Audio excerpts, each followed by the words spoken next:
Angola Prison Food: The Disturbing Truth from America's Largest Prison Farm. Subscribe now if you think you've already heard the worst about America's prisons, because what you're about to discover at Angola will change everything. The headlights of a battered state van cut through the pre-dawn fog that blankets Louisiana's Tunica Hills. It's 4:32 a.m., and inside the van sits Inspector Carla Jenkins clutching a brown file stamped "Confidential." She's been assigned to the Department of Corrections Surprise Inspection at the Louisiana State Penitentiary, better known as Angola, the country's largest maximum security prison and, to critics, its last working plantation. As the van rattles down a gravel road flanked by fields of soybeans, Jenkins can see silhouettes of men already stooped over rows of crops. They're prisoners, some in faded denim, some in orange jumpsuits, pushing hoes through wet earth under the watch of mounted guards. Angola's size is staggering: 18,000 acres of farmland, razor wire, and cinderblock dormitories built on a former slave plantation. It houses more than 6,000 inmates, the vast majority serving life sentences. For decades, the state has boasted that the prison grows much of its own food, vegetables, beef, even its own milk, feeding men with what they themselves harvest. But as Jenkins turns the file over in her lap, a photograph slips out: a tray of grayish stew, limp beans, and 2 slices of stale cornbread. Written in red marker across the photo: "Not for human consumption?"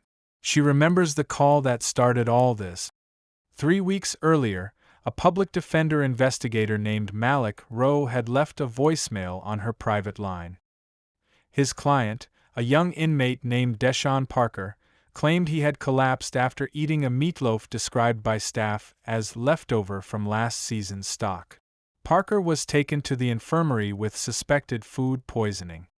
Rowe hinted there was more: a network of kickbacks between kitchen supervisors and outside vendors, and a black market commissary, where certain guards sold better food to inmates who could pay. Jenkins had heard rumors before, but nothing this concrete. Now she had sworn affidavits from 3 different prisoners describing rat droppings in storage bins, spoiled milk in children's visiting areas, and mystery meat served twice a day. The van crosses a cattle guard and slows as the main gates loom ahead. 2 gun towers rise like silent sentinels over the dawn. Jenkins's partner, veteran Inspector Alan Boyd, glances at her. "You ready for this?" he asks. She isn't sure. On paper, today is just a routine nutrition audit. In reality, she suspects she's walking into a conspiracy that goes far beyond bad food. They're met at the gatehouse by Warden Samuel Duval, a tall man in a crisp gray uniform whose smile doesn't reach his eyes. "Morning, folks," he says, voice smooth as syrup. "We've got breakfast prepped for you to sample yourselves. We run a tight ship here." He gestures toward the dining hall. Jenkins notices a line of inmates shuffling past, trays in hand. Steam rises from metal pans. The smell is hard to place: burnt oil, damp cardboard, something sour underneath. Inside the kitchen, her clipboard shakes slightly as she writes down temperatures and portion sizes. Everything seems just within state guidelines. But the inmates glance at her with a mix of hope and warning. One, an older man with a scar across his cheek, leans in when the guard looks away and whispers, "Check the freezer downstairs." Then he moves on before she can ask his name. Boyd checks his watch. "We're supposed to tour the fields at 7, he says. "Plenty of time to see the cold storage." Jenkins nods, heart hammering. She feels as if she's back in homicide, not auditing cafeteria menus. Angola's food program, touted as self-sufficient and wholesome, might be hiding something far darker, something that touches the very hierarchy of survival inside the prison. Inmates with money or influence allegedly pay guards for real food, while the rest survive on whatever is ladled out of the institutional vats. They descend a narrow staircase to the lower level of the kitchen. The air grows colder, rank with a metallic tang. At the bottom, a padlocked door marked Storage 3B blocks their path. According to the paperwork, this freezer should contain nothing more than frozen vegetables and beef. But Jenkins can see moisture pooling under the door and smell a sharp, rotten odor. Boyd reaches for the key ring the warden gave them. "You sure you want to open this?" he mutters. Jenkins thinks of the photo, of Deshaun Parker lying pale and sweating in the infirmary. "We have to," she says. "If the food is killing them, someone needs to answer for it." The lock clicks. The door swings open, and a cloud of freezing mist rolls out across the floor. Inside are stacks of unlabeled cardboard boxes, some leaking dark fluid. A single overhead bulb flickers. Jenkins steps forward, peels back a soggy flap, and freezes. What she sees inside is not vegetables. She looks at Boyd. "Get the camera," she whispers. He raises his phone, hands trembling. "My God," he says. In the dim light, Jenkins snaps a photo and feels the bottom drop out of her stomach. Whatever is in these boxes isn't just a health violation, it's evidence of something criminal, something that could explode far beyond Angola's walls if the public ever knew. She turns to Boyd, voice low. "We're not alone down here." From somewhere deeper in the freezer comes the sound of a door shutting. Boyd's flashlight beam cuts through the mist, catching on steel shelving and dripping cardboard. The air is colder than any normal freezer should be. Jenkins can feel it gnawing at her knuckles, even through latex gloves. Somewhere in the back of the storage room, metal scrapes against metal, as though someone has just slid a latch into place.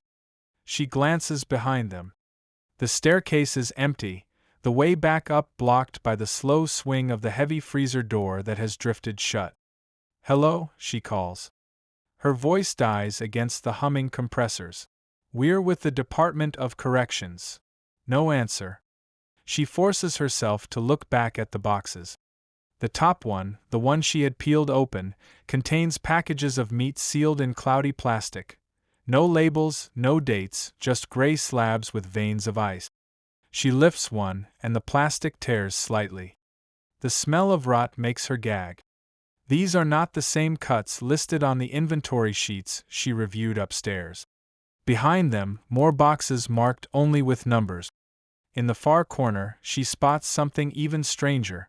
Crates filled with instant ramen, candy bars, and small glass bottles of hot sauce, the kind sold at the commissary, but here in wholesale quantities. Boyd finds the circuit box and flicks a switch. The light flickers brighter for a second, then stabilizes. "This isn't a kitchen freezer," he murmurs. "It's a warehouse." Jenkins' mind spins through Rose's voicemail again. Kickbacks, black market upgrades, a tiered food system inside Angola. If contraband food is flowing in and spoiled rations flowing out, someone is profiting. She snaps more photos, each one a potential evidence exhibit. She wants to leave, but she also wants to know who's in here with them. A shadow crosses the far end of the aisle. Tall, heavy-set, wearing a gray uniform. Not Boyd. "Who's there?" she demands. The figure disappears around a corner. Boyd swears under his breath. "This is ridiculous. We need to call for backup." But Jenkins' phone shows no service inside the thick concrete. "We're on our own," she says. "Let's get a sample and go." She pulls a sterile bag from her kit and starts scooping a portion of the meat into it. Her gloved fingers brush against something hard in the frozen stew of ice and fat. "A tag?" She tugs gently. It's a metal identification disc, like a livestock ear tag, but stamped with an inmate's number. She stares at it, heart hammering. Why would meat be tagged with an inmate number? Behind her, a door clangs. Footsteps echo. She whirls, but Boyd is no longer at her side. His flashlight lies on the floor, beam pointing into the shadows. "Alan," she whispers. "Where are you?" The only sound is the low hiss of the freezer fans. Then, from somewhere beyond the rows of boxes, a man's voice. "You shouldn't have come down here." Jenkins' pulse spikes. She backs toward the stairwell, gripping the sample bag like a weapon. The voice continues, calm but cold. Some things are kept quiet for a reason. Walk away and no one gets hurt. She edges closer to the stairs, eyes scanning for Boyd. A gloved hand appears from between the boxes, pushing a cart loaded with sealed containers toward the far exit. Whoever this is, he's moving evidence out of sight right in front of her. She catches a glimpse of a badge pinned crookedly to his chest, kitchen supervisor. Then he vanishes into a side corridor Jenkins didn't even realize existed. A faint moan breaks the silence. Boyd's moan. She finds him slumped against a crate, dazed but breathing, a welt rising on the side of his head. He struggles to speak. He knew our names. She helps him to his feet. Her mind is already racing. The meat, the commissary crates, the ear tag, the supervisor who threatened them. This isn't just about spoiled food. It's a whole shadow economy running under the noses of the state, and someone willing to silence inspectors to keep it hidden. They stagger up the stairs, but when Jenkins tries the handle at the top, it won't budge. Locked from the outside. She pounds on the door. No answer. The freezer hums louder behind them, as though the compressors themselves are mocking their panic. "We're trapped," Boyd mutters. Jenkins presses her forehead to the cold steel, forcing herself to breathe. There must be another way out. The side corridor. The supervisor. Evidence moving. "We're not finished yet," she whispers. "We're going to see where this leads." She turns back into the misty labyrinth of boxes. Somewhere ahead, a sliver of light shows at the end of the hidden passage. She and Boyd exchange a look. Fear, resolve, and something else. The knowledge that whatever lies beyond that passage could blow Angola wide open. And they walk toward it. The passage smells of damp earth and disinfectant. Low pipes run along the ceiling, dripping condensation onto cracked concrete. Jenkins steadies Boyd with one arm and keeps her other hand near the phone in her pocket, thumb hovering over the record button. Ahead, the supervisor's cart wheels squeak rhythmically, fading deeper into the maze of storage tunnels that snake beneath Angola like veins. The further they walk, the more the sound of the main kitchen disappears. Only the hum of old freezers and the occasional buzz of a flickering bulb remains. Every few yards, side rooms open onto more crates and barrels, stockpiles of foodstuffs far beyond what one prison could legally use. Jenkins takes photos in bursts, her flash lighting up labels. Prison industries, canned beans, vendor return, not for distribution, and, tucked on a bottom shelf, cases of cigarettes and candy in commissary wrappers. "This isn't just kitchen contraband," she mutters. "This is an entire supply chain off the books." Boyd groans but nods. "And we just walked straight into the heart of it." They pause at a metal door stenciled, "Authorized personnel only." Jenkins presses her ear to it. Voices on the other side, two men speaking in low tones, the words inventory, kickback, and shift rotation filtering through. She pushes the door open a crack. Through the sliver she sees a makeshift office lit by a single desk lamp. On the table, a ledger, stacks of commissary credits, envelopes stuffed with cash. The supervisor they glimpsed before leans over the desk, conferring with another man Jenkins recognizes from a DOC newsletter, Deputy Warden Lionel Crenshaw. She snaps a silent photo. Crenshaw's name carries weight at the Capitol. If he's involved, the scandal is much higher than kitchen level. She pulls back, heart pounding. Boyd whispers, "We have to get out and call state police. This is above us." But before they can retreat, the door creaks. Crenshaw's head jerks up. "Who's there?" Jenkins slams the door shut and bolts down the corridor, Boyd limping behind her. Shouts echo. Footsteps pound in pursuit. They sprint past rows of crates and slip into a side chamber stacked with flour sacks. Jenkins kills her flashlight. They crouch in darkness, listening as boots thunder past the opening. Boyd whispers, "We're in way over our heads." Jenkins swallows. "If we leave now, they'll bury this. We need something irrefutable." She edges deeper into the flower room and finds a second door, unmarked, half hidden by pallets. It opens onto a narrow staircase rising toward faint daylight. She gestures for Boyd to follow. They climb quickly, breath ragged, and emerge into a long disused wing of the prison's old dairy barn, dusty rafters, boarded windows, the smell of sour milk still lingering after decades. In one corner sits a locked file cabinet with a cracked DOC seal. She pries it open with a loose crowbar. Inside are purchase orders, transfer logs, and, in a separate folder, disciplinary reports on inmates who complained about the food. She scans one. Deshaun Parker. Infractions forged to revoke his commissary privileges after he spoke to an advocate. Another file shows names of guards receiving bonuses from outside vendors. The documents trace a circle of money from state contracts to shell companies to prison staff. Boyd looks at her. "We can't carry all this." "Photograph it," she says, flipping page after page. Each flash of the camera feels like a gunshot in the silent barn. They're building a case, but each click increases the risk of being found. Then, from below, a cell phone rings, a harsh, digital trill in the empty air. Voices rise. "They're up there," someone shouts. Jenkins and Boyd dive for the far end of the barn where a row of windows sits 3 meters off the ground. She shoves a crate underneath, climbs, and pushes a pane open. Warm Louisiana air floods in. Beyond the window, a muddy field stretches toward a line of crops. Mounted guards patrol in the distance, unaware. Boyd heaves himself up beside her. Behind them, the barn door slams open. Heavy boots pound across the floor. "Stop," a voice barks. Jenkins swings one leg over the sill. "Jump," she whispers.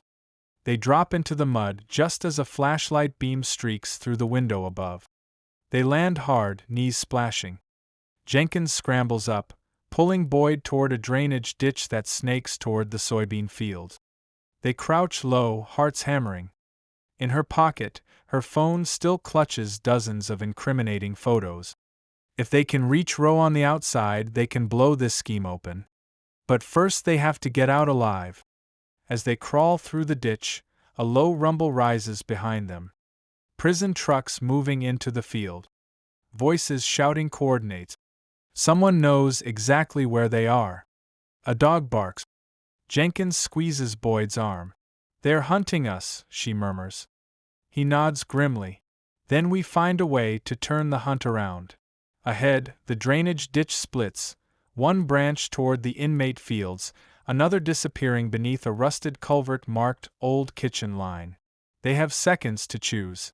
Either blend with the prisoners in the open fields and hope for allies, or slip into the culvert and risk whatever's inside. Jenkins looks at Boyd. "Your call," she says. The sound of the dogs grows louder, and she slides into the darkness of the culvert. The culvert is barely wide enough for one person to crawl through, a damp, rust-streaked pipe carrying decades of runoff from Angola's kitchens. Jenkins' palms slip on the slime as she pulls herself forward, phone clenched between her teeth to keep its faint light. Behind her, Boyd's labored breathing echoes off the walls. The dogs above sound fainter now, but the pipe magnifies every drip and clank into something monstrous. After what feels like an eternity, the pipe opens into a low chamber lined with cracked tiles and corroded stainless steel. It looks like an abandoned processing room. Meat hooks dangle from an overhead rail, a ghost of the prison's old abattoir. In the corner, a battered locker door hangs open. Inside, sealed envelopes are stacked in neat rows, each marked vendor settlement with dates spanning years. Jenkins thumbs one open. Inside, cash and photocopied commissary vouchers. Another envelope contains a typed memo on Department of Corrections letterhead warning staff to dispose of surplus meat prior to external inspections. Boyd leans against the wall, pale. This is their shredder room," he whispers. "They're hiding the evidence down here." Jenkins snaps as many pictures as she can. Every page she captures draws a clearer picture. A shadow economy where spoiled rations are resold to other facilities, commissary treats are hoarded for bribes, and premium food is funneled to inmates with money or influence. The rest of the population gets whatever is left. It's a perfect plantation pyramid, and it's been running for years. A noise makes her freeze. Footstep. Not from the pipe they came through, but from a steel staircase at the far end of the chamber. A man descends, flashlight beam sweeping. She recognizes the profile, Deputy Warden Crenshaw. He's speaking quietly into a radio. They're in the lower kitchen line. Seal the east access. We'll finish this here. Jenkins ducks behind a row of barrels, pulling Boyd down with her. He's coming, she mouths.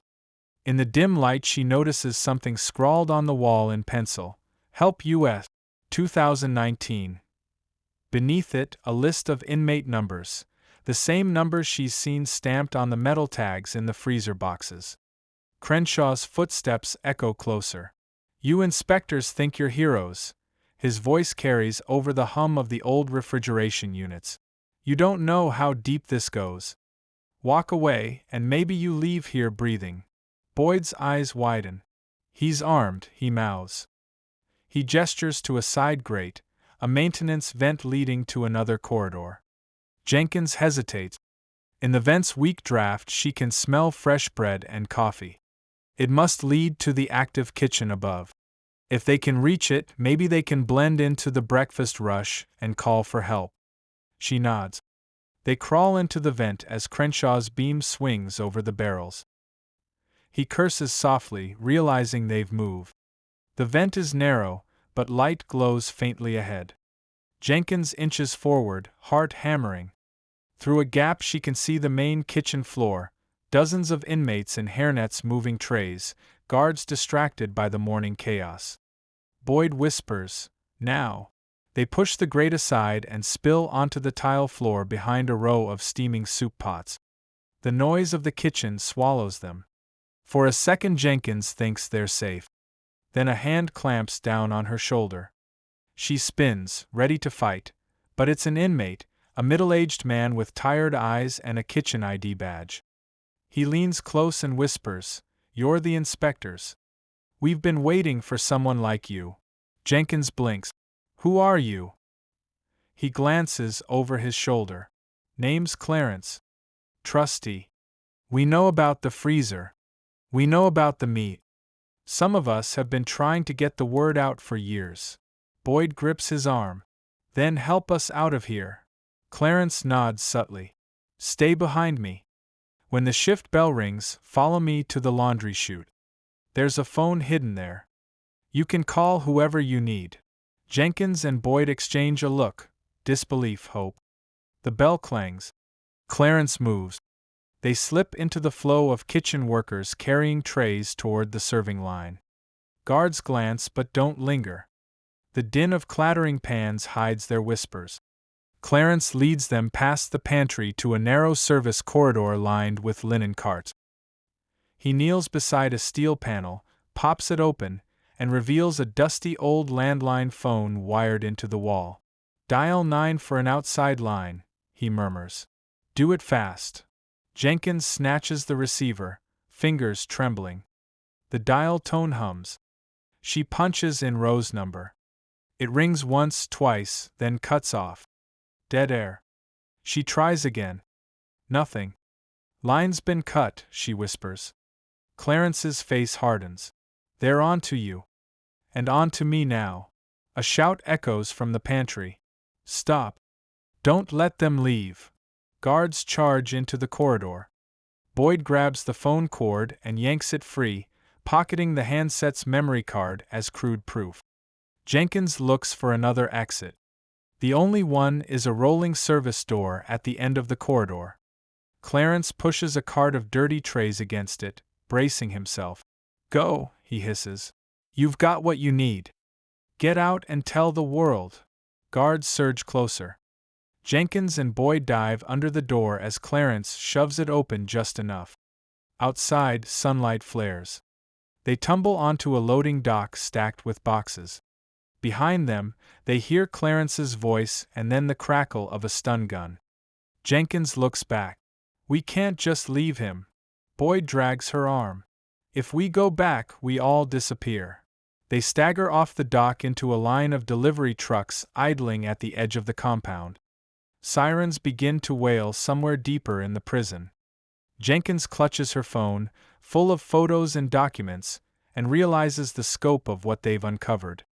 Angola's food program isn't just negligent, it's a racket backed by powerful people willing to destroy anyone who threatens it. And now she and Boyd are on their list. Ahead, an unlocked truck door gapes open like a mouth. They have seconds before the guards reach the dock. Jenkins makes her choice and climbs in.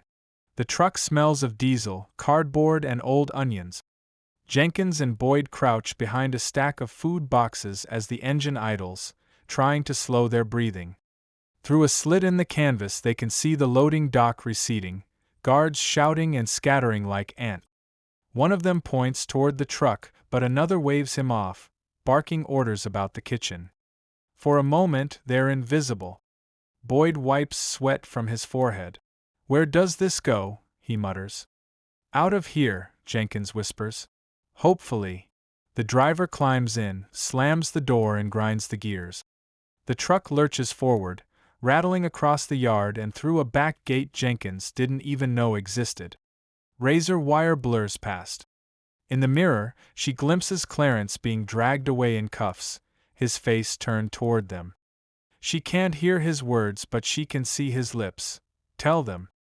The truck hits the main road, leaving Angola's fields behind. Jenkins finally exhales. "We're out," she says. "We're out." But Boyd shakes his head. "Not yet." A few miles down the highway, the truck slows and turns onto a dirt track lined with live oak. It stops beside a corrugated warehouse painted with the logo of Bayou Farm Supplies. Through another slit in the canvas Jenkins sees pallets of frozen meat, commissary goods and cleaning supplies being unloaded by men in plain clothes. She recognizes one of them from a photo in the files, a state procurement officer. This is the off-site hub that makes the whole racket work. Jenkins pulls out her phone. Still no service. She feels panic rise. They have the evidence but no way to transmit it, and now they're at the center of the supply chain they're supposed to expose.